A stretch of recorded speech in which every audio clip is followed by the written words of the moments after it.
I ventured out this year. I left my job as the chief product officer at Dribbble to start a brand new company. And that company is gigantic. My goal is to help you master the new influential disciplines that are driving results within organizations, like product leadership taught by Ben Foster, the former CPO at Whoop. It's not just video courses. We're combining video lectures with take-home assignments and exercises, and then small group mentorship to really help level you up, and all at a cost that most companies' learning and development budget covers.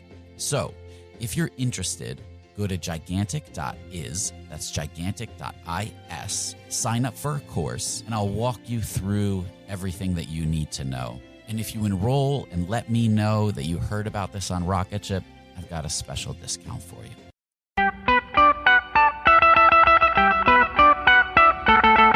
Welcome to the Rocketship podcast. I'm Michael Sacca. I'm Joelle Steiniger. And I'm Matt Goldman. And we're having 20-minute talks with entrepreneurs teaching you how to launch your product into revenue.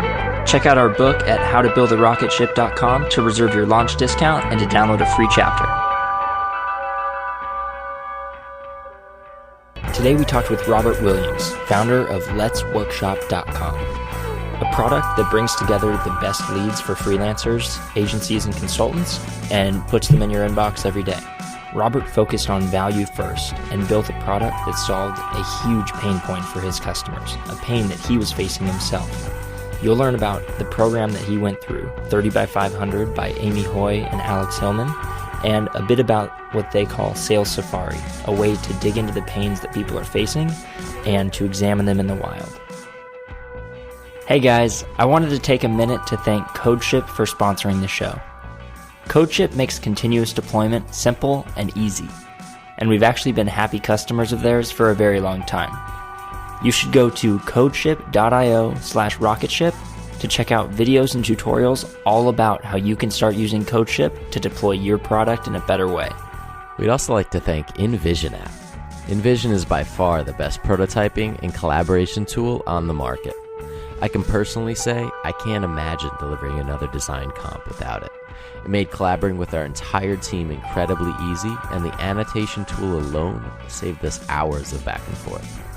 Go to invisionapp.com/rocketship and sign up to get their starter plan free for 90 days. This comes complete with unlimited screens and unlimited collaborators. Trust me, this is an essential tool for teams of all sizes. Welcome to the Rocketship podcast. We're here with Robert Williams, the founder of Workshop. Well, Robert, welcome. Hey, thanks for having me on. Absolutely. So give us the quick overview of Workshop. Yeah, so Workshop is basically a newsletter and community for freelancers and consultancies. And basically what I do is I send out a list of freelancer consulting leads to them every day. And so instead of them having to go to all these different job boards every day, they receive a letter from me in their inbox listing all the different links to just the freelance postings. So if there's a posting on, let's say, Craigslist that is for not a freelancer, it's for a full-time employee, they wouldn't get that. They would just get the freelance stuff or project-based stuff. So does everybody get the same list of leads? Yeah, they do.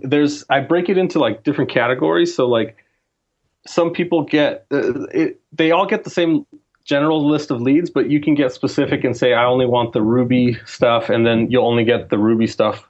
But yeah, everybody gets the same list of leads. It comes out to like 10 or 12 different leads every day. And so it's definitely enough to go around. I think that's like 2,000 or something leads a year. So it ends up being pretty good. Do you worry that your customer base, if you grow it too large, will start to cannibalize itself? Yeah, I mean, I think each person's going to get out of it what they put into it. There's definitely that thought. And so I'm also, I don't just collect leads from online. I also get exclusive leads coming in straight through Workshop. And so my hope is that if I ever grow to like a point where it's so big, or if it's even possible to grow that big, then I'll also be making up with it with the increase in exclusive leads that are coming in just through us that are much higher quality and much easier for people to be able to get because there's less people seeing them. Yeah, and you can always segment out the list. Part of the list gets these 10, part of the list gets these other 10. Yeah, exactly. Interesting. So how have you been doing so far? Well, it's really blown me away so far. It's grown pretty quickly and really steadily, and so I've just been kind of surprised. I thought it might be like a part-time thing while I'm freelancing, but so far it's been like I haven't really needed to do any freelancing, and so it's been great. That's awesome. And it's for designers, developers, and agencies too?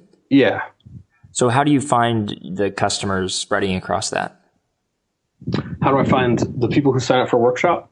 Yeah. Do you find that you're getting more agencies, or are they looking for bigger deals that wouldn't be posted on a lot of the job boards? Actually, it's the opposite. Interesting. I definitely started targeting freelancers, like on my landing page and homepage and everything. And I did get a lot of freelancers at first, but as it's grown, I think consultancies and agencies they see the value in it a little bit more. They might have like somebody dedicated to just emailing these leads. And so they're able to like email a bunch more people and kind of get their foot in the door with a lot more people so that in turn they're able to kind of land more projects from it. And so I've kind of seen that that's more my ideal customer because they don't really care about the $64 a month so much. It's more about, is this going to get me more clients? And if so, then it's a no-brainer. So I've kind of changed. I've tweaked it a little bit to kind of focus more on those types of clients for me. And has the pricing, that's higher than the freelancer price. Has the freelancer price been consistent since you launched? It was consistent. I've actually removed the freelancer plan, and now I'm just doing the $64 a month payment plan as the only price point, like for the monthly billing setup. Mm-hmm. And that way, like it's less overhead and time for me for having to segment these three different leads types, or for every different type of freelancer. And it's also better because they're getting more leads, and they just have kind of a wider net being cast. So how does this work on your end? Are you spending your whole day just clawing through different job boards, going through this terrible process that nobody else wants to go through? Are you paying somebody else to do it, or do you have some kind of automation in place? So I have help now. Before my first probably 5 or 6 months, I was doing it all by hand and just clawing through it. But yeah, I have help now, and there's definitely like some stuff that I've automated and kind of systematized to where I've made it a lot easier on myself. So, for example, I have instead of going to each one of these job boards individually, I have like a feed reader set up with all the different feeds already put in. And so it's kind of like a daily process now. I've actually, as one of like the biggest reasons to sign up for my newsletter, I'm offering like the feed reader XML file that has all these different feeds for free. So like if you sign up for my newsletter, you get a download of this file that you can put into your feed reader, and you have like, I think it must be close to like 100 different job boards, and they're all already preloaded for you, and so it's like you can do it yourself pretty easily. Mm-hmm. This episode is brought to you by Miro. So when I was at Dribbble, over the 6 years, there was one tool that we would always use when we were doing cross-team collaboration. Whenever the collaboration started to get complex, we would bring in Miro. It made it incredibly easy to align stakeholders across regions and time zones, and definitely teams, with ease. And we were able to do all of that while being a completely remote team. It also has integrations into Jira, Azure, Rally, a lot of the tools that you're using already for product management and engineering. So you can import tasks from them as native cards, and it helps you see the big picture. It also helps stakeholders to understand what work needs to be done. It was incredibly valuable. And then they even have an estimation app that gives you a clear understanding of the work scope, lets you identify gaps, and then it has the ability for you to set clear expectations for delivery, especially when you're working across functions. So your first 3 Miro boards are free forever when you sign up today. Go to Miro.com/podcast. That's Miro.com/podcast. Interesting. So something that jumps out when I look at your page is that it looks similar with the long form copy to a lot of the other sites that come out of the 30 by 500 program by Amy Hoy. Can you talk a bit about when you went through that and what that was like? Sure. I took the course when I was a freelancer, and Amy Hoy and Alex Hillman, they're the ones who run it. They're really awesome at writing copy and at doing research for creating a product. And so I basically took their framework that I from the course, and I kind of applied it to my situation. I thought about what I kind of hated doing, or what pains I felt with my freelance business.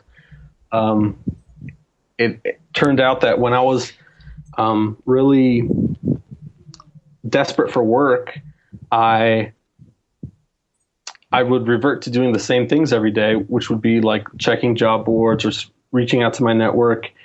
And a lot of it was I couldn't just hire anybody to do it, like a virtual assistant or somebody, because they didn't know my business. They didn't know the web design industry. But at the same time, I was losing so much time doing it that it was just a huge pain in the neck for me. And so I wished I could hire another freelancer to look for job leads for me and then just send me the ones that were good. And so that's kind of where the product came from, which is basically like the approach that 30 by 500 kind of teaches you.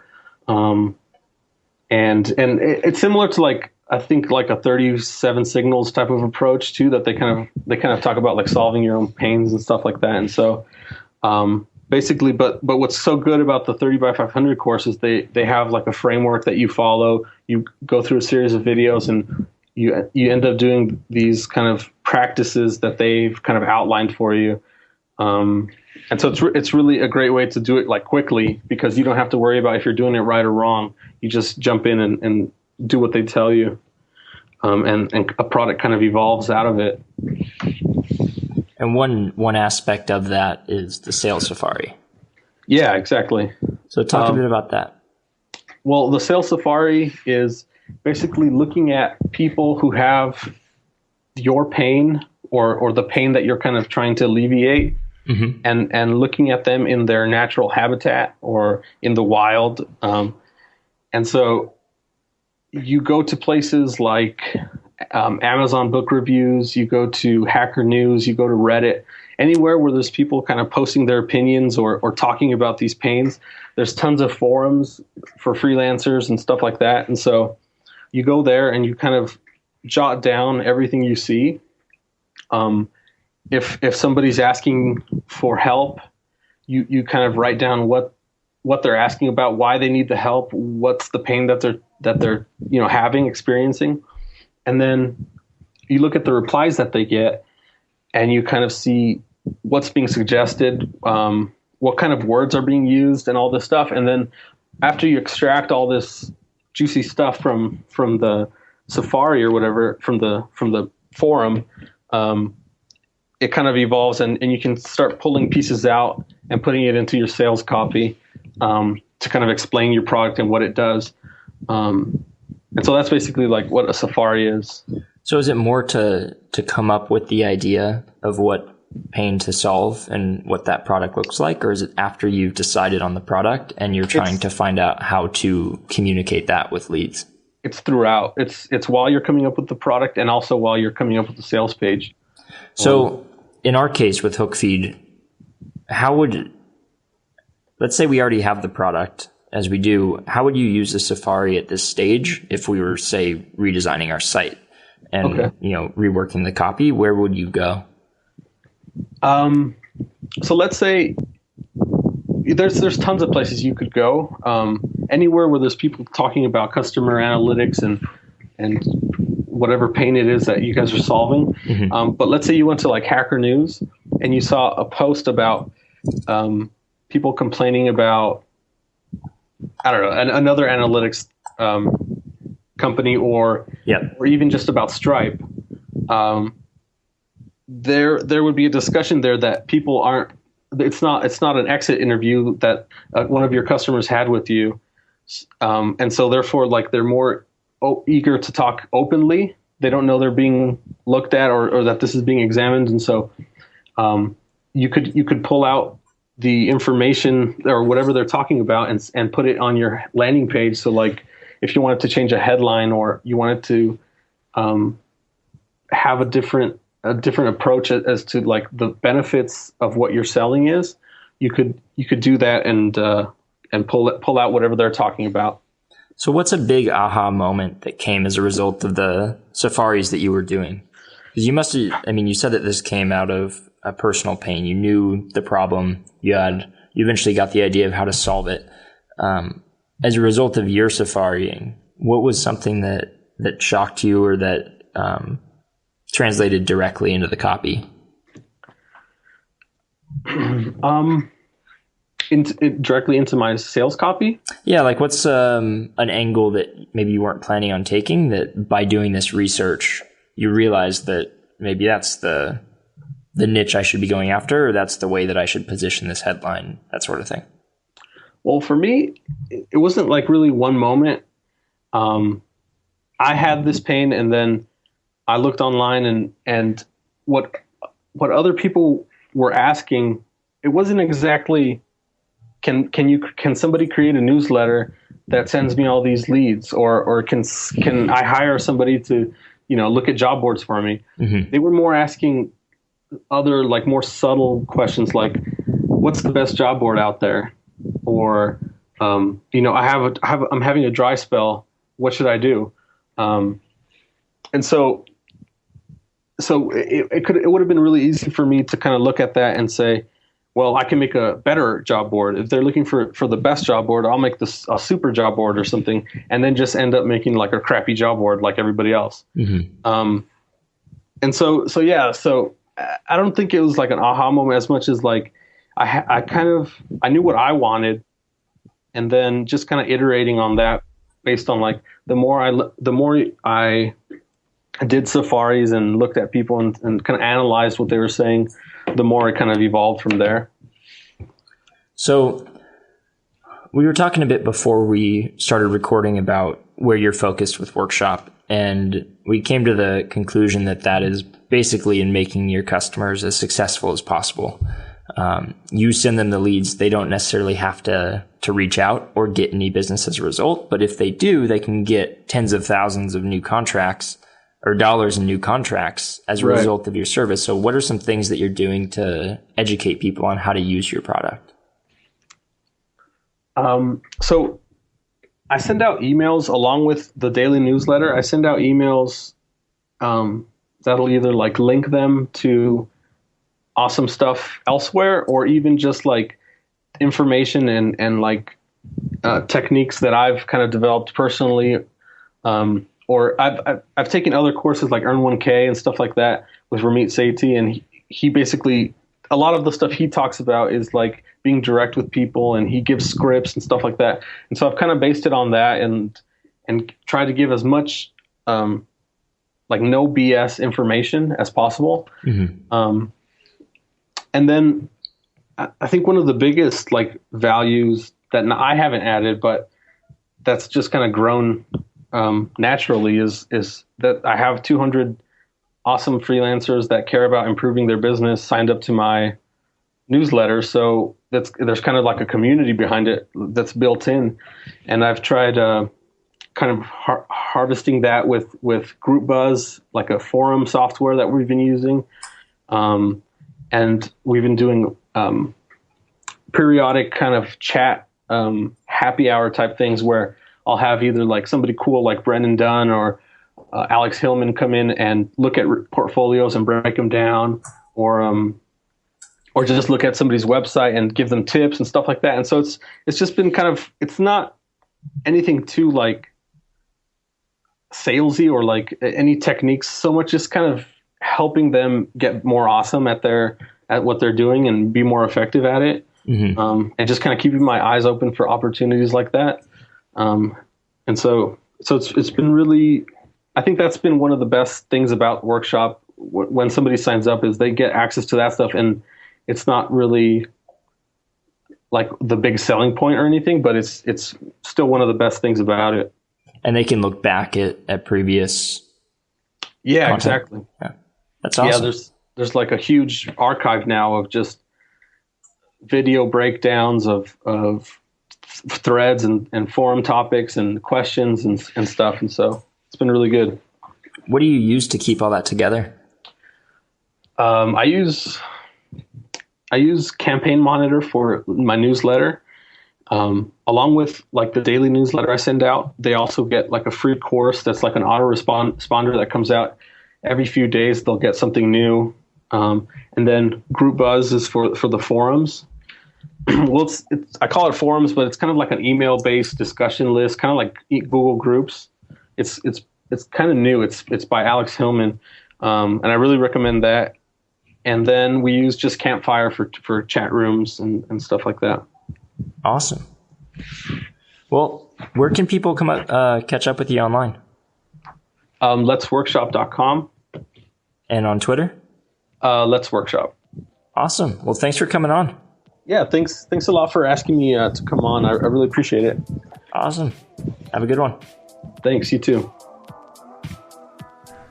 Thanks for listening to another episode of the Rocketship podcast. If you haven't yet, pop open iTunes and subscribe to be notified of future episodes. We have some really great ones lined up. And while you're there, leave us a review. We really appreciate each and every one of them.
pretty eerie to know you're in a place that no human's ever been before. This is Armchair Explorer, where the world's greatest adventurers tell their best stories from the road. And 4 of us were swept down the side of the mountain, and then I knew there was no way out of this thing. From the heart-pounding to the inspiring and the downright insane. Find Armchair Explorer, a part of APT Podcast Studios, wherever you get your podcasts. Go and find what it is in the world that matches that wildness in yourself.